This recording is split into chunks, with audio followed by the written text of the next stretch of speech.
64 divided by 8 into 3 plus within brackets 5 square minus 4 into 3 minus 6. ಇಲ್ಲಿ ಕೂಡ ನಾವು first ಬ್ರಾಕೆಟ್ಸ್ನ solve ಮಾಡ್ತೀವಿ. ಬ್ರಾಕೆಟ್ಸಲ್ಲಿ ಮೊದಲು ಪವರ್ನ ಸಾಲ್ವ್ ಮಾಡ್ತೀವಿ. 5 ಸ್ಕ್ವೇರ್ ಈಕ್ವಲ್ಸ್ 25 ಆಗುತ್ತೆ. 25 ಮೈನಸ್ 4 ಇಂಟು 3ನ ಸಾಲ್ವ್ ಮಾಡಬೇಕು. ಸೊ ಇದರಲ್ಲಿ ನಾವು ಮೊದಲು ಸಾಲ್ವ್ ಮಾಡೋದು 4 ಇಂಟು 3ನ. 4 into 3 equals 12.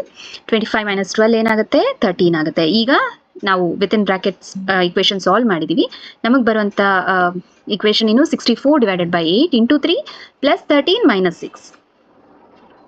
ನೆಕ್ಸ್ಟ್ ಸ್ಟೆಪ್ಪಲ್ಲಿ ಲೆಫ್ಟ್ ಟು ರೈಟ್ ಫಾಲೋ ಮಾಡ್ತೀವಿ. ಸೊ ಫಸ್ಟ್ ಡಿವಿಷನ್ ಮಾಡ್ಕೋತೀವಿ. 64 divided by 8 equals 8 into 3 plus 13 minus 6.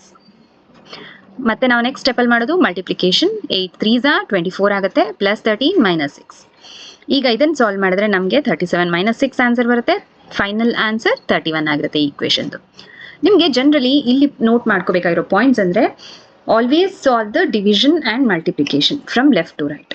Inside brackets ಕೂಡ ನೀವು ಬಾಡ್ಮಾಸ್ ರೂಲ್ನ ಫಾಲೋ ಮಾಡಲೇಬೇಕು. ನೀವು ಸಾಲ್ವ್ ದ ಪವರ್ಸ್ ಫಸ್ಟ್, ಅಥವಾ square root, square cube root ಏನೇ ಇರುತ್ತೆ ಅದನ್ನು ಫಸ್ಟ್ ಸಾಲ್ವ್ ಮಾಡಿ. ಬಾಡ್ಮಾಸ್ನಲ್ಲಿ ಬರುವಂಥ ಸಿಂಪ್ಲಿಫಿಕೇಶನ್ ಕ್ವೆಶನ್ಸ್ ಏನಿರುತ್ತೆ ಇದನ್ನು ಸ್ಟೆಪ್ ಬೈ ಸ್ಟೆಪ್ ಸಾಲ್ವ್ ಮಾಡ್ಕೊಳ್ಳೋಕ್ಕೆ ಟ್ರೈ ಮಾಡಿ.